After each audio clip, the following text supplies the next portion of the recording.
Bom dia e sejam bem-vindos à teleconferência de resultados do quarto trimestre de 2025 do Banco BTG Pactual. Estão conosco hoje Roberto Sallouti, Renato Com e Júlia Rocha. Gostaríamos de informar que este evento está sendo gravado e todos os participantes estarão em modo de escuta durante a apresentação do banco. Após os comentários do banco BTG Pactual, haverá uma sessão de perguntas e respostas para investidores e analistas, na qual serão dadas mais instruções. Hoje teremos uma transmissão simultânea que poderá ser acessada pelo site www.btgpactual.com/ir e pela plataforma. A gravação desta teleconferência estará disponível a partir de hoje. E antes de prosseguir, gostaria de mencionar que esta teleconferência pode conter declarações prospectivas relacionadas aos negócios, estimativas de resultados operacionais e financeiros e aquelas relacionadas às perspectivas de crescimento do banco. São meras projeções e, como tal, baseiam-se exclusivamente nas expectativas da administração do banco em relação ao futuro dos negócios. Tais declarações dependem substancialmente de mudanças nas condições de mercado, regulamentações governamentais, pressões competitivas, desempenho da economia brasileira e do setor, entre outros fatores e riscos divulgados nos documentos de divulgação arquivados pelo Banco BTG Pactual e, portanto, estão sujeitas a alterações sem aviso prévio. Viu? Agora passo a palavra ao senhor Roberto Sallouti, que iniciará a apresentação. Senhor Sallouti, por favor, prossiga.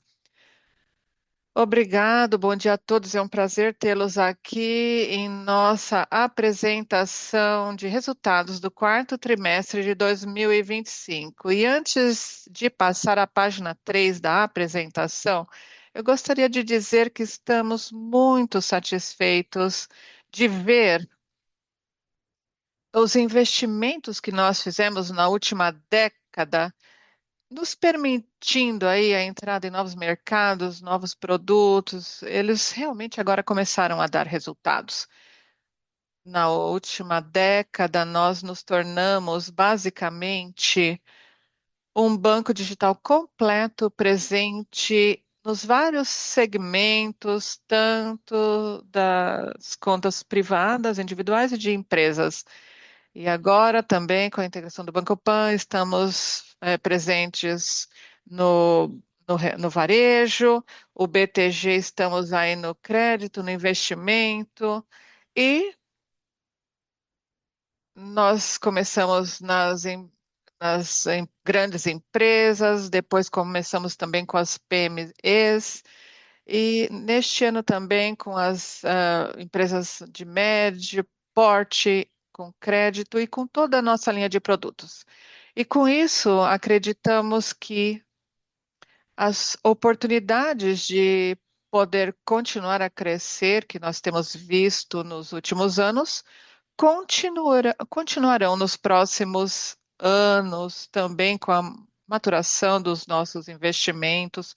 Tudo isso enquanto ganhamos alavancagem operacional, porque todas estas iniciativas, vocês sabem que os nossos custos e as despesas é, estão sob controle, então, com o tempo, nós confiamos que vamos continuar a ver estes investimentos continuarem a produzir resultados numa tendência de vários anos. Voltando a 2025, terminamos o ano com ROI de 26,9%, 380 bips acima no ano, aliás, marcando realmente o nosso melhor desempenho da história, com receitas recordes em todas as linhas de negócio. Nossas receitas cresceram 32%, tivemos uma forte alavancagem e terminamos o ano com um lucro líquido de 17 bilhões. Também recordes em investment banking, com receitas de 2,5 bilhões, forte contribuição de DCM e M&A, mantendo nossa liderança em todos os segmentos. Em corporate lending e business banking, nossa maior linha de receitas, crescemos o portfólio para 262 bilhões de reais, um aumento de 29,5% ao ano, ao mesmo tempo mantendo a qualidade e a diversificação com geografia, segmentos. Tivemos uma alocação de capital disciplinada. Isso nos deixa com um balancete muito forte no final do ano. Em sales e trading, também receitas recordes. E continuamos explorando aí novos segmentos de mercados, diversificando nossa oferta de produtos e base de clientes, com alocação eficiente de VAR em novos produtos e em todos os mercados. Então, estivemos próximos aí do VAR histórico, ainda um pouco abaixo, mas com a alocação de capital muito eficiente. Em Asset e Wealth Management, ainda forte crescimento, com as receitas aumentando em 24% em Asset e 33% em Wealth, com 354 bilhões de captações líquidas, refletindo a nossa participação aí no mercado, em todos os segmentos. Em 24 tivemos, aliás, no quarto trimestre tivemos uma grande captação de capital totalmente orgânica. E também nós falamos sobre esse assunto nas últimas calls. Nós tivemos aí uma emissão de um título de dívida sênior de 5 anos a 750 milhões, a uma taxa fixa de 5,5, com menores spreads sobre o soberano. Então, eu estou muito confiante em dizer que nós esperávamos estar acima de 24, mas dadas as tendências de onde vemos o nosso negócio, todos os passos estratégicos que temos à nossa frente, podemos dizer com confiança que entregamos um ROI de acima de 25% nos próximos 2 anos. E com isso, vamos para a página 4. Terminamos o ano com receitas totais de 33 bilhões, 32% de crescimento, lucro líquido 16,7. Aqui vocês veem a alavancagem, e 26,9 de ROI ajustado. Tivemos. Agora, vamos na página 5 agora, me desculpem. Temos receitas totais de 9,1 bilhões, 35% de crescimento, lucro líquido 4,6 bilhões e ROI de 27,6%. Agora, na página 6, ainda falando dos resultados do quarto trimestre, net new money de 108 bilhões de reais, tudo orgânico, ah, ativos sob gestão 37%, 1,23 bilhões de reais e ativos sob gestão 26% de crescimento, atingindo 1,2 bilhões, juntando os dois, um valor bem elevado. Agora, na página 7, falamos do nosso funding e de capital, de patrimônio. Terminamos o quarto trimestre com uma base de funding de 27% ao ano, 337 bilhões, Basileia de 70 bilhões de patrimônio líquido e Basileia de 15,5% e portfólio de crédito que cresceu 18% ao ano, com 262 bilhões de reais. Na página 8, nós mostramos os resultados do quarto trimestre. Novamente, um ROI de 27,6%, lucro líquido de 4,5%, o lucro líquido por unidade de 1,19 reais. Houve uma no trimestre, distribuímos JCPs de 2,45 bilhões.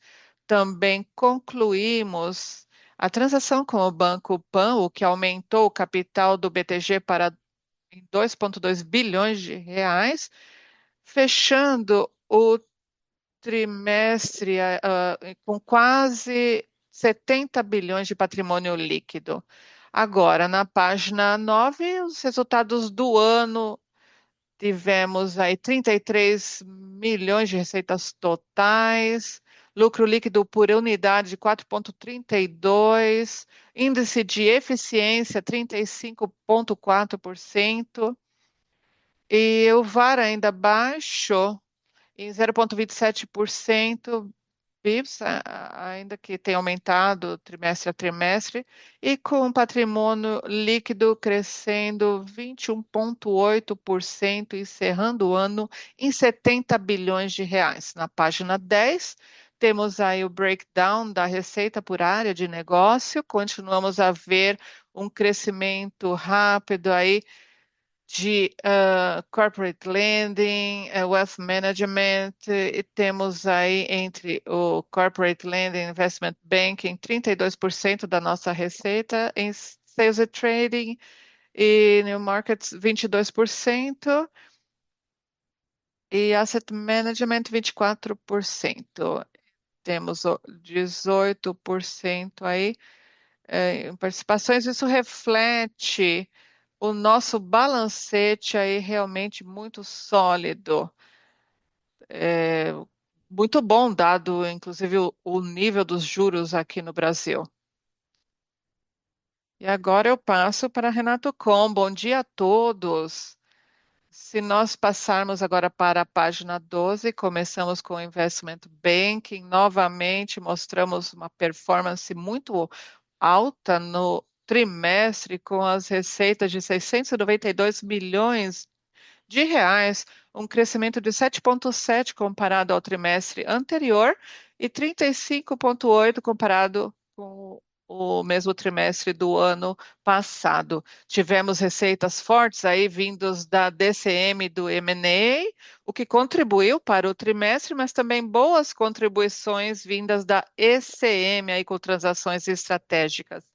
Para o ano, tivemos receitas recordes aí, o- tivemos muitos recordes em DCM e também na M&A. Terminamos o ano aí num cenário diferente se compararmos com o primeiro trimestre de 25 após aqueles meses fracos de janeiro e fevereiro. Tivemos uma retomada. A DCM teve uns resultados recordes, com 153 transações, tanto no mercado nacional e internacional.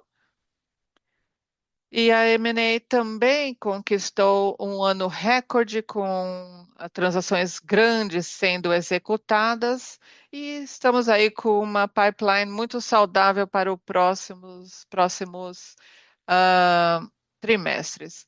Atingimos aí a posição número um em volumes de transações em M&A no Brasil, número dois aí no volume de transações no Brasil e número dois em transações da Latam. Para ECM, nós também ficamos em segundo lugar em número de transações no Brasil, segundo em número e volume e de transações para a Latam, então fortes números aí, com um aumento forte comparado ao último ano. Se nós passarmos para a página 13, vemos aqui Corporate Lending e Business Banking, resultados recordes de receitas para o trimestre e para o ano, refletindo uma forte expansão da carteira e a qualidade resiliente dos ativos. Nós tivemos aí um crescimento de 4% nas receitas totais. O portfólio total, carteira de cresceu em 6,2% no trimestre e 18,3% comparado ao ano passado, atingindo 262,3 bilhões de reais ao final do ano. O nosso portfólio de PME cresceu 11% no ano e 24% no ano, aí com 32 bilhões de reais. E para o ano inteiro, as receitas atingiram 8,4 bilhões de reais, um crescimento forte, quase 30% conforme continuamos a nos beneficiar aí da redução de custos e aliado também com a qualidade do nosso portfólio, que vem de vários segmentos, temos aí uma geografia mais diversificada e continuamos a nos expandir internacionalmente. As empresas do BTG Pactual o BTG Pactual Empresas foi eleito o melhor banco de PMEs do mundo, de acordo com a Global Finance, pelo quarto ano consecutivo. E agora, na página 14, Sales and Trading, também receitas recordes, tanto no trimestre como no ano, conforme continuamos a diversificar e crescer aí a nossa base de clientes e oferta de produtos com alocação eficiente de VAR. As receitas passaram a marca dos 2 bilhões, crescendo muito no trimestre, e para o ano inteiro, as receitas atingiram 7,2 bilhões de reais. Continuamos executando aí a nossa estratégia de aumentar a base de clientes e a oferta de serviços e produtos. Nosso VAR médio diário fechou em 0,27% do patrimônio líquido. É, Houve um aumento comparado a 24, mas ainda abaixo da nossa marca histórica.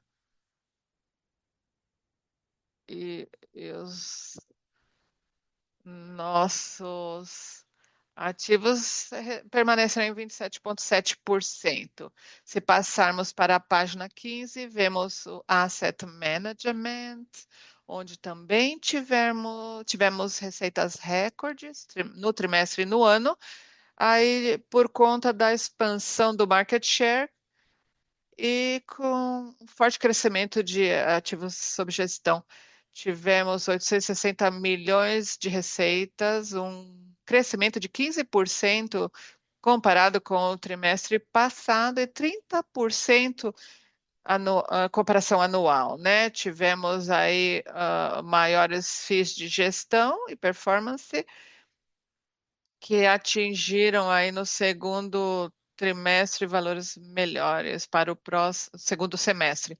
Agora temos 2 bilhões 967 bilhões de reais, um crescimento considerável, net new money com valores fortes, com captações orgânicas no trimestre, totalizando 140 bilhões em 2025, mostrando nossas capacidades fortes de geração de net new money neste macro cenário aí com taxas altas de juros. Isso mostra nossa habilidade de continuar a ganhar market share tanto em asset servicing e nos fundos geridos pelo BTG Pactual.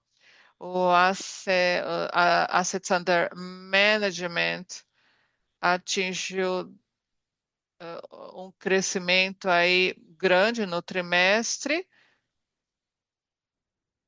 também comparado ao ano passado. Fomos eleitos o melhor banco da América Latina e do Brasil para real estate pela Euromoney. Agora, passando para Wealth Management e Personal Banking, nós tivemos também resultados recordes para o trimestre e para o ano. Continuamos aí com o ganho de market share. As receitas atingiram 1,4 bilhões de reais, um pouquinho maior do que o terceiro trimestre, mas precisamos considerar que no quarto trimestre tivemos menor número de dias úteis. Para o ano inteiro, as receitas atingiram um aumento forte aí comparado com 24, conforme continuamos aí a desenvolver nossos serviços, atraindo novos clientes, expandindo para novas geografias. As captações líquidas também, com 46 bilhões de reais orgânicas, e para o ano inteiro, Nossa captação total atingiu 214 bilhões de reais, refletindo a contínua expansão de market share e o sucesso da consolidação de aquisições estratégicas que a gente fez no primeiro semestre de 25.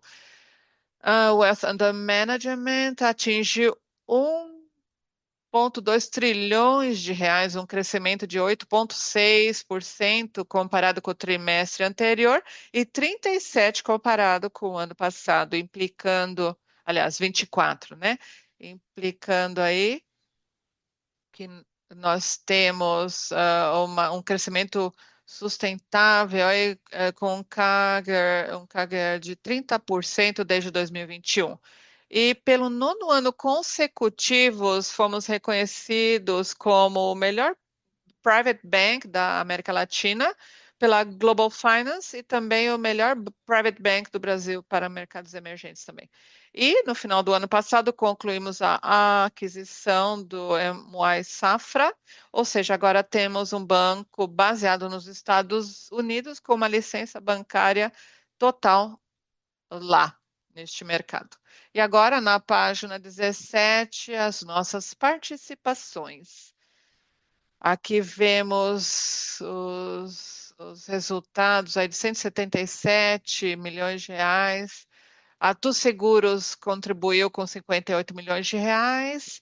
E vemos uma equivalência patrimonial no Banco Pan de 44 milhões de reais, porque decidimos não distribuir juros sobre o capital próprio do Banco Pan para o Banco BTG, né? Então, nós revertemos esses GCPs aí, que foi oferecido aí nos primeiros três trimestres, e tivemos ah, 75 milhões de accrual aí do portfólio do Banco Pan.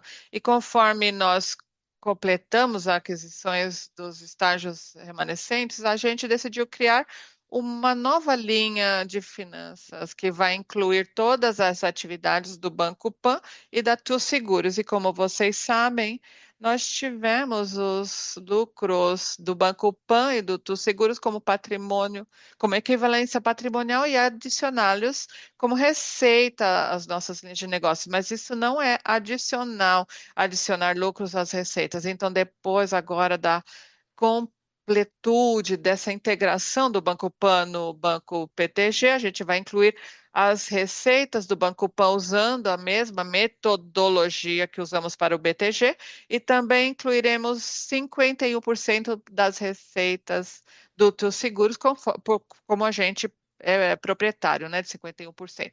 Também as despesas totais do Banco Pan serão incluídas nas despesas do Banco BTG, usando também a mesma metodologia e 51% das despesas do dos seguros de acordo com os mesmos critérios. Então, os lucros do BTG não mudam, porque a gente já inclui os lucros do Banco Pan e do Tu Seguros, mas a gente vai ver uma mudança na receita total e despesa total.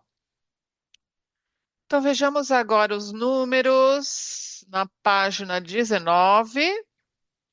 Não há mudanças nas linhas de negócio existentes e vemos a participação dessas linhas. Aliás, a participações vai parar de existir, porque tudo será migrado para Consumer Finance and Banking. Então, a gente teve 1,070 bilhões de reais em lucros durante o ano inteiro de 2025, dos quais 805 vieram do Banco Pan e 265 milhões vieram da Tu Seguros. Então, isso vai ser deduzido da nossa receita total e a gente vai incluir as receitas de 3 bilhões e 75 milhões para o Banco Pan e 530 para a Tu Seguros. Então, a gente vai adicionar um total de 3 bilhões e 605 milhões de receitas para os números totais de receita do BTG. Também, dentro do lucro do Banco Pan, a gente incluiu 190 milhões em juros e outros, E com isso, a nossa receita total para 2025 passou para 35 bilhões 765 milhões de reais ajustados, de acordo com as receitas do Banco Pan e da Tu Seguros. Isso é importante porque podemos então ter uma boa e correta base de comparação para o futuro. E agora nós veremos o mesmo slide mais para frente, mas relacionado às despesas. Na página 20, o mesmo slide que o Roberto nos mostrou no começo da apresentação, mas agora incluindo a Consumer Finance and Banking. Aqui a gente pode ver que o Consumer Finance and Banking representa 10% das receitas totais do BTG Pactual. Então, temos aí realmente uma diversificação real das nossas fontes. E agora, na página 1, vemos a evolução do Consumer Finance and Banking. A gente vê aumento de receita aí no Banco Pão, que foi compensada parcialmente pelo aumento das provisões à medida que elevamos os níveis de cobertura aí. O Tu Seguros teve um trimestre mais fraco, a carteira de crédito cresceu aí, também os consignados, enquanto que os empréstimos pessoais diminuíram, mas em geral o portfólio de crédito, a carteira de crédito cresceu 22% em 2025, como vocês podem ver, 95% do portfólio do Banco Pan vem de veículos, e isso suporta aí também, tivemos essa originação recorde em financiamento de veículos, também apoiada pela expansão aí no segmento de menor risco e na liderança no mercado de motos. Vemos aí continuando aí uma escalabilidade no nosso modelo de negócios, os bônus cresceram 8%, salários e benefícios ficaram estáveis, as despesas administrativas cresceram 7%, com algumas despesas aí de picape, faturas que chegam no fim do ano. O ágio, a amortização de ágio aumentou 3%. E as despesas tributárias cresceram 18% por conta da maior receita. Também aí as receitas dos serviços e a geografia das receitas. Em geral, durante o ano, a gente vê um aumento de despesas de 26%, é um ritmo menor do que o aumento das nossas receitas. As receitas aumentam mais do que os custos. A gente viu uma redução do índice de eficiência de 35,4%. Então, uma redução aí do índice de eficiência durante 2025.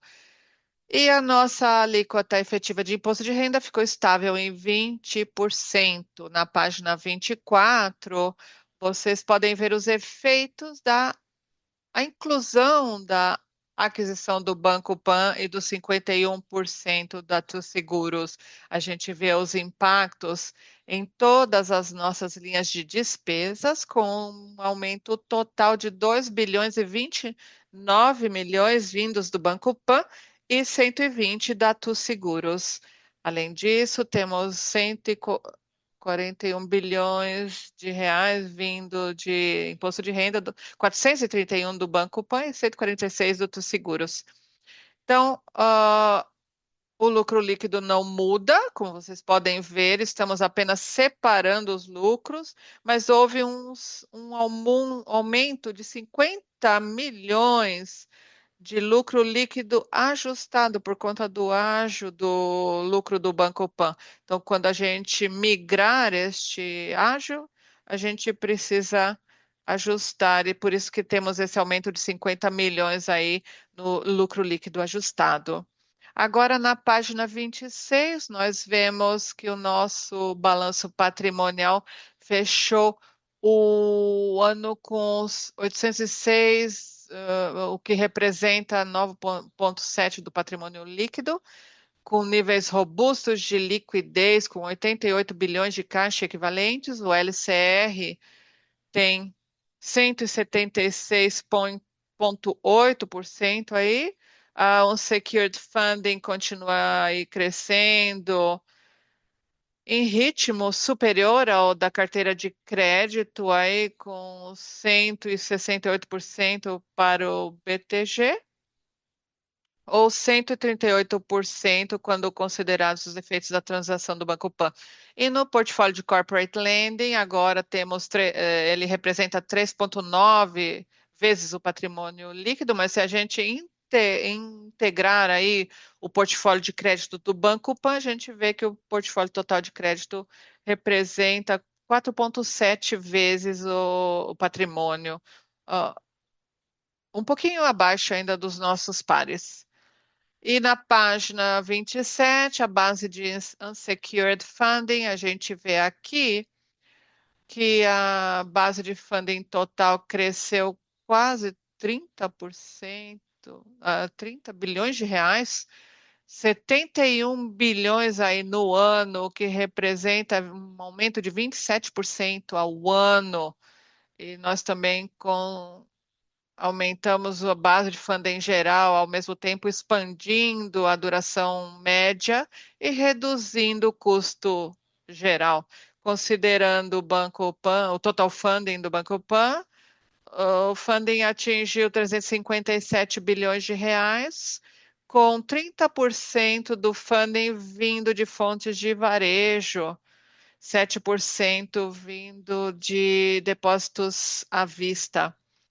E nós, em janeiro, concluímos a emissão bem-sucedida de um título de dívida sênior de 5 anos, de 750 milhões de reais, com uma taxa de 5,5%, que foi o nosso spread mais barato aqui no soberano brasileiro, com 30 pontos aí, acima da taxa de soberano brasileiro. E agora, na página 28, vemos nosso índice de Basileia estável em 15,5% e também o capital principal também estável, 1,6 bilhões de notas perpétuas aí no trimestre. E o VaR aumentou no trimestre para 0,38%, perto aí dos níveis históricos recentes,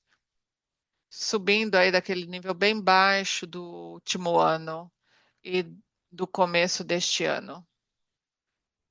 Então, com isso, a gente conclui a apresentação e abre para as perguntas. Obrigado. Agora a palavra está aberta para perguntas de investidores e analistas. Se você tiver alguma pergunta, clique em levantar a mão neste momento. Se em algum momento sua pergunta for respondida, você pode sair clicando em abaixar a mão. As perguntas serão respondidas na ordem que forem recebidas. Por favor, aguardem enquanto buscamos por perguntas. A primeira pergunta vem de Daniel Vaz, do Safra. Por favor, prossiga. Olá a todos, bom dia. Primeiro de tudo, parabéns pelos resultados da franquia que vocês criaram até agora. Estou feliz aí com o soft guidance, aliás, a hard guidance aí de 2025 e 25 e para os próximos anos. E eu queria dirigir a minha pergunta sobre o Banco Pan. Sabemos que não é um novo ativo para vocês. Agora que o banco está completamente integrado, eu gostaria de entender se vocês têm algum objetivo de ROI específico para os próximos anos. Queria ouvir também sobre a estratégia do banco. Sabemos que o financiamento de veículos é muito importante. Agora vocês também têm ah, empréstimos privados. E quando a gente vê o terceiro trimestre, a gente vê que as originações estavam se acelerando também. Então, isso suporta a aceleração. Então, essa é a minha pergunta. Obrigado. Obrigado, Daniel. Bom, sobre o PAN, primeiro de tudo, a gente concluiu a aquisição, mas não concluímos a integração. O que é muito importante para nós, do ponto de vista da integração, é ser capaz de operar o, o negócio do Banco Pan dentro do sistema de core banking do BTG. Nós esperamos que isso aconteça no final deste ano e aí veremos os efeitos disso em 2027. A gente espera, com o tempo, que o Banco Pan, com o ROI, né, e o Consumer Finance esteja alinhado com o do BTG, como você viu, foi detrimental e a gente se foca basicamente em três diferentes aspectos para conquistar isso. O primeiro é a experiência do cliente, e uma vez que nós tivermos passados por 2025, fizermos aí investimentos significativos em processos, na estabilização, no legado, na plataforma legada, que já melhorou o cliente, a experiência do cliente, mas quando a gente conseguir alavancar tudo que a gente criou no BTG, vocês vão ver uma melhoria significativa aí no final de 27. Segunda coisa, a gente tem investido bastante nos modelos de underwriting de crédito. A gente viu melhorias e com isso vocês verão a aceleração tanto em veículos, também no consignado, e a gente espera que essas melhorias continuem a produzir resultados tanto na inadimplência e na produção. E também esperamos ganhar aí alavancagem operacional com essa integração.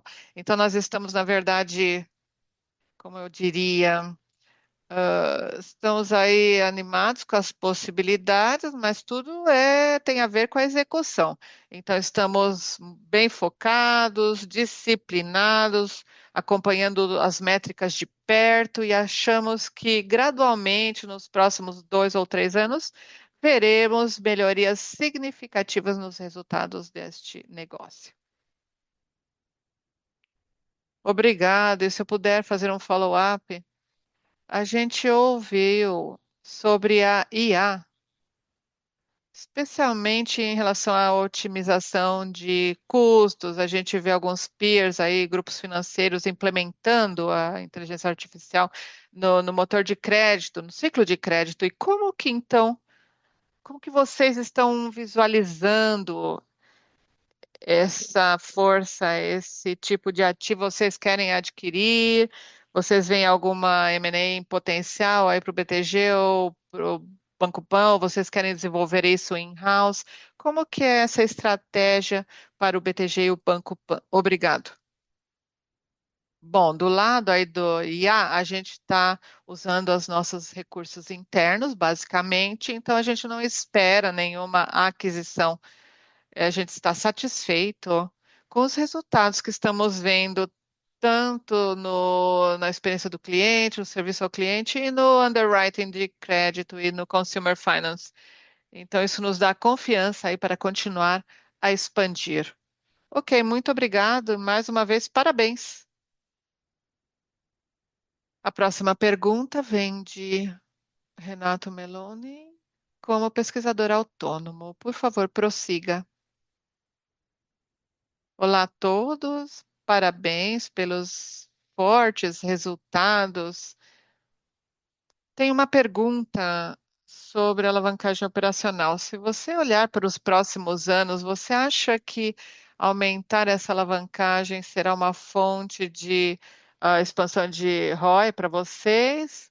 Onde vocês acham que o índice de eficiência pode se estabilizar no longo prazo? E uma segunda pergunta: você destacou o aumento do financiamento de custo. Como que isso se traduz em maiores spreads no negócio de lending. E também se você pudesse comentar sobre a expansão das PMEs e dessas mudanças que se traduzirão em melhores resultados no futuro. Obrigado, Renato. Bom, do lado da operação, da alavancagem, a gente vai voltar aos 38%, né, de índice de eficiência. Então, nos próximos anos, a gente quer chegar a 35, 36%, conforme continuamos a crescer o negócio e integrar a plataforma de core banking, alavancarmos todos os investimentos que estamos fazendo aí nas front offices. Então, a gente espera, né, que isso nos dê uma nova avenida para ganhar eficiência. No, no custo de funding, eu acho que eu já mencionei isso antes. A verdade é que o nosso cost of funding se reduziu, mas o spread, é, a gente viu nos nossos segmentos, então ele se expande um pouco o cost of funding, mas talvez permita defender o negócio neste ciclo conforme o spread está mais apertado. E sim, você está certo, o corporate, o middle e as PMEs, assim, a gente cresce o portfólio, a gente cresce o business banking, então a gente espera realmente refletir isso nos spreads de crédito, mas dado o tamanho do portfólio de crédito, isso será mostrado nos números gradualmente ao longo dos próximos trimestres e anos. Obrigado, parabéns novamente. Obrigado. A próxima pergunta vem de Dito Lobordo, do Goldman Sachs. Por favor, prossiga. Olá, bom dia, obrigado por aceitarem minha pergunta. Parabéns pelos impressionantes resultados. Bom, para os 25%, eu tenho uma pergunta rápida aqui, especialmente sobre o slide 10, que vocês mostraram crescimento impressionante em todas as linhas de negócios. E agora a gente vê que talvez fique mais apertado, mas as taxas de juros estão diminuindo, que talvez vai ser bom para todas as linhas de negócios. E quanto que vai ser essa dificuldade que vai dificultar continuar a crescer neste ritmo? Então, eu estou tentando pensar como que esse crescimento que vocês estão entregando nos últimos anos, como que isso continuará a crescer conforme as taxas de juros continuarem a descer, a diminuir. Obrigado, Tito. Bom, a guidance já reflete que a gente pensa que o crescimento vai diminuir, né? 3% do bottom line. Se a gente continuasse a crescer neste ritmo, a gente teria um ROI significante aí na nossa expansão, mas não é o que a gente está vendo aqui. Então, digamos, nós eh, vemos, assim, claro, avenidas de crescimento nas linhas de negócio.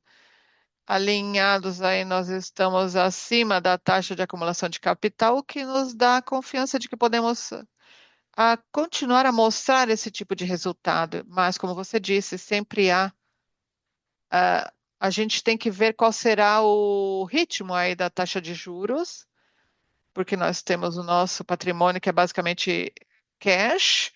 Então, se a taxa de juros diminuir, né, isso impacta o negócio. Mas então isso vai acontecer não assim mês a mês, mas vai acontecer com a diminuição dos juros. Mas a gente está confiante que continuaremos com um crescimento contínuo e forte, conforme aí com o Wealth Management, Asset Management, Corporate Lending, Business Banking. A gente está confiante que podemos mostrar um crescimento forte também em Consumer Finance. Em Investment Bank, a gente vai depender muito do cenário por conta do market share já muito forte que nós temos e no Sales e Trading também vai depender, né? Um pouquinho aí se nós vamos continuar a achar novas avenidas para crescimento. Mas a gente está bem confiante, sim, por isso que damos esta guidance e que você vai provavelmente ver números significativos de crescimento e semelhantes aí ao nosso passado recente. A gente vê o Consumer Finance crescendo fortemente nos próximos 3 anos. Obrigado, Salute. Foi muito interessante, ajudou bastante. Agora, um follow-up. Esse ROI muito forte aí no patrimônio. eh, Nós vemos um aumento para o ano. Eu queria, entender o consumo de capital. Por conta do crescimento forte que vocês tiveram aí, né? Oi, Tito, sim, nós estamos mostrando números aí que estão fortes. Tivemos uma redução aí do capital principal. Temos o interest on equity, mas se você olhar no longo prazo, com este nível de lucratividade e ROI, E, de acordo com a nossa política de distribuir aí 25%, os números estão perto aí disso. Nós estamos retendo aí 20% e adicionando 20% no crescimento do nosso capital. Então, a gente está confortável de que adicionar este patrimônio à nossa base de patrimônio core, a gente pode sustentar os mesmos níveis de crescimento nas nossas linhas de negócio, especialmente considerando o investment banking, o wealth management, basicamente, então, corporate lending e sales and trading de uma forma um pouco menor, né? São linhas de negócio que consomem capital. Então, adicionar esses 20% a cada ano nos deixa numa posição confortável. Obrigado.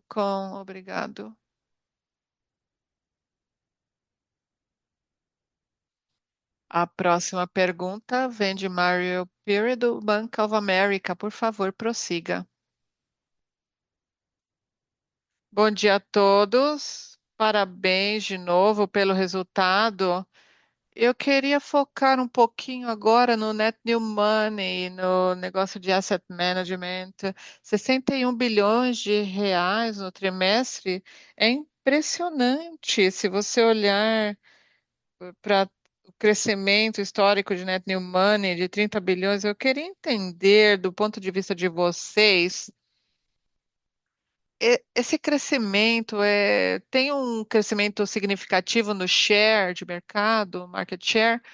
Com essas captações ou as pessoas estão esperando aí as taxas diminuírem? Se você puder me dar detalhes sobre para quais produtos essas captações se originaram. Então, queria uma análise do trimestre, se você viu um pick-up aí em novembro, em dezembro. Se você puder nos dar também atualizações sobre o que vocês também estão vendo agora no começo deste ano. Muito obrigado. Obrigado.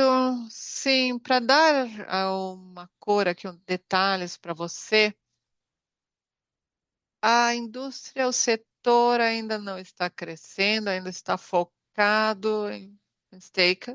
E dito isto, o nosso Net New Money foi, se eu não estou enganado, 2/3 de negócio de administração e o outro, 1/3, veio metade de renda e crédito e o resto de crédito que tem tido uma boa performance. Então, está bem um mix bom, estamos desenvolvendo novos produtos, ainda estamos para ver as taxas de juro descer, diminuírem, que vai provavelmente mudar a dinâmica, mas a gente ainda não vê isso. Então, realmente, ou eu diria também que houve ganho de market share. E se houver alguma sazonalidade, dá para dizer que talvez não seja uma sazonalidade, mas talvez um net new money que foi ganho aí de clientes de administração. Está claro, muito obrigado. E a próxima pergunta vem de Marcelo Rizzahi, do Bradesco. Por favor, prossiga. Olá, pessoal, parabéns pelos resultados. Muito bom novamente. Vocês entregaram resultados fantásticos aí nos trimestres aí, uma recuperação fantástica em todas as franquias da empresa. E olhando para frente, vocês disseram que é possível entregar um ROI de mais de 25%. Olhando para os números de consenso, eu, os outros analistas, temos números, inclusive, melhores do que os 25%. Então, em qual linha vocês acreditam que, ou seja, onde está o desafio aqui? Qual que é a linha mais difícil de crescer, a linha com a qual vocês estão mais preocupados aí para os próximos anos com este ambiente que temos atualmente? Obrigado, Marcelo. Bom, deixa eu ver qual a melhor forma de responder a tua pergunta. Nós provavelmente entendemos aí os que temos diferentes números de crescimento ao longo das linhas de negócio, então é, a gente sabe que queremos sempre ser conservadores com os nossos guidance, porque a gente quer deixar espaço para a volatilidade do mercado, as mudanças de mercado e até mesmo algumas frustrações aí com algumas das nossas estratégias. Então, eu não diria que existe uma linha específica para a qual nós não temos as mesmas perspectivas talvez você tenha, mas isso é um reflexo da nossa guidance conservadora tradicional, para deixar espaço para esses eventos que podem acontecer.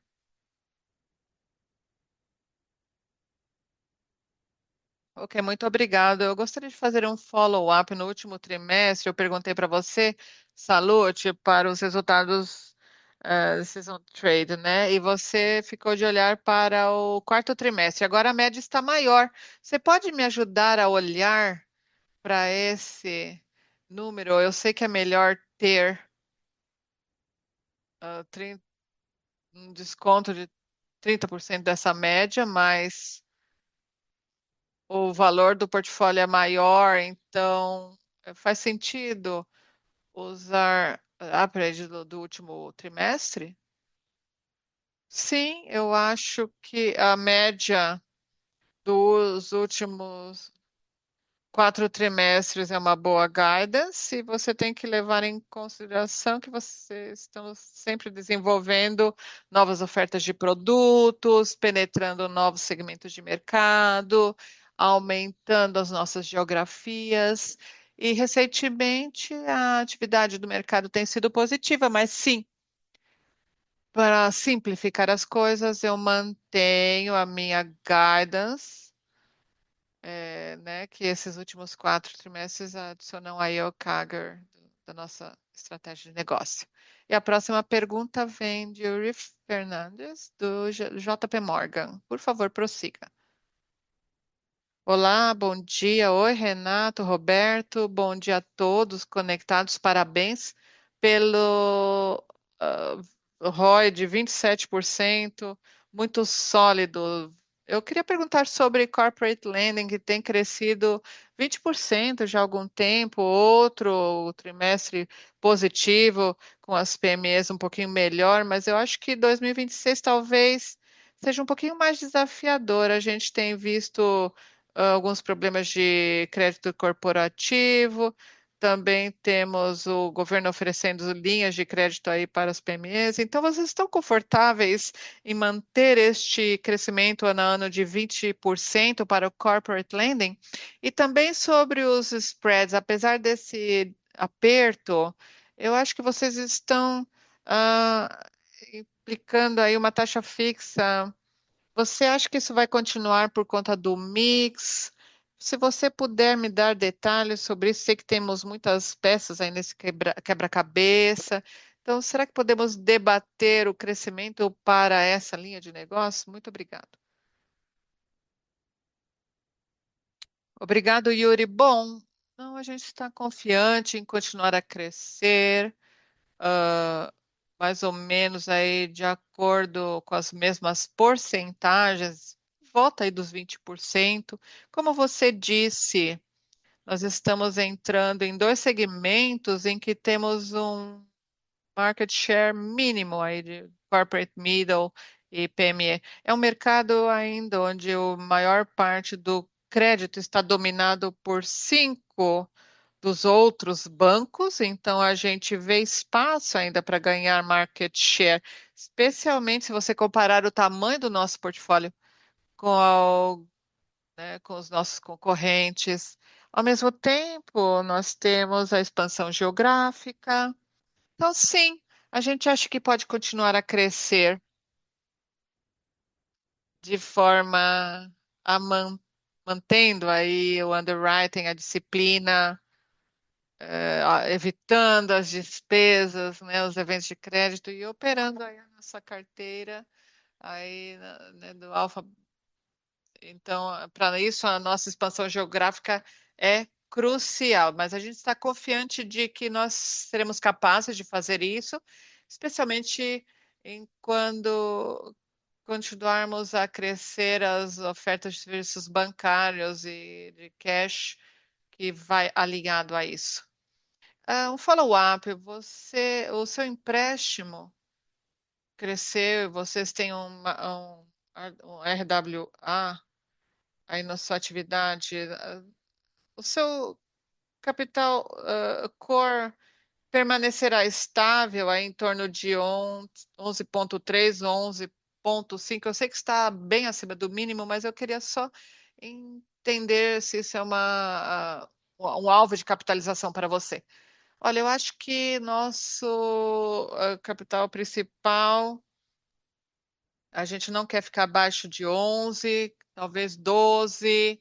Então, isso é bem conservador para maximizar os resultados. Então, a gente vai subir acima de 12, mas vamos operar provavelmente realmente entre 11,5 e. Então, acima de 12 em oportunidades orgânicas. Ok, muito obrigado, Roberto, Renato. Muito obrigado. Isso nos traz ao final da sessão de perguntas e respostas. Agora eu volto a palavra para o senhor Roberto Salute para seus comentários finais. Muito obrigado a todos mais uma vez. Eu queria apenas fazer comentários finais antes de terminar esta call, porque teve muita conversa sobre as plataformas de investimento e distribuição de depósitos de bancos de S3 e S5 garantidos aí pelo FDC. Então, no nosso ponto de vista, o FDC tem um objetivo dual na sua criação. Um é proteger os investidores e, segundo, a, fomentar a concorrência, né? Para incluir essas instituições que não têm limites significativos com investimentos institucionais. Então, com os eventos recentes do Banco Master, isso nos mostra que há uma oportunidade de melhorar a regulamentação e a supervisão. Mas acreditamos que temos que ser muito cuidadosos né, no setor financeiro para não voltarmos a uma situação na qual estávamos antes de que as plataformas de investimento estavam disponíveis para os clientes, né? Quando os clientes tinham que ir aos seus bancos e comprar CDIs, as plataformas de investimento, elas democratizaram e ofereceram boas ofertas de investimento para todos os investidores e permitiram que a concorrência crescesse nos vários segmentos. Então, temos que ser cuidadosos para não tentar criar regras. Nós somos plataformas de investimentos que não, sabe, plataformas que não distribuem do S3 ao S5, ou então o custo dessas esferas serão tão altas que serão inviáveis para eles fazer negócios relevantes. E agora, sobre o caso Master, eu acho que é muito importante que a coisa mais importante é proteger os investidores dentro dos limites do FGM. Se a gente olhar para o nosso caso, a gente tem 10% de uma base de depósito do Banco Master distribuído, nem tudo foi distribuído para nós. Algumas coisas vieram da aquisição que o banco fez. E a verdade é que quando a gente começou a perceber no começo de 24 que talvez o tratamento do balancete não era adequado, a gente reduziu a distribuição e parou completamente a distribuição em outubro de 24. Então, quando você nota que a atividade não justifica o balancete, a gente tem que agir ali, mas temos que contar ali também com a boa regulamentação e aqui provavelmente a regulamentação vai avançar a limitar a porcentagem dos depósitos nas plataformas, limitando os depósitos que são depois distribuídas. E aqui não temos que reinventar a roda. A gente viu na Europa, nos Estados Unidos, o que foi feito e podemos usar isso como modelo. Ao mesmo tempo, eu acho que o ambiente de supervisão dos S3 aos S5, esses bancos, tem que ser reforçado, especialmente depois que o balancete atinge um certo tamanho. Isso vai evitar situações como essa. Vocês se lembram que o problema foi com os ativos, não com os passivos. Então, isso é só um comentário porque às vezes eu acho que a gente fica assim muito empolgado com as discussões, mas estamos aqui tentando preservar o que é bom nessa estrutura que foi criada nas últimas décadas aqui no Brasil. E com isso, muito obrigado mais uma vez. É um prazer tê-los a todos aqui e estaremos novamente com vocês no final do primeiro trimestre deste ano. Muito obrigado. Muito obrigado. E com isso, encerramos a apresentação deste ano. Vocês podem se desconectar.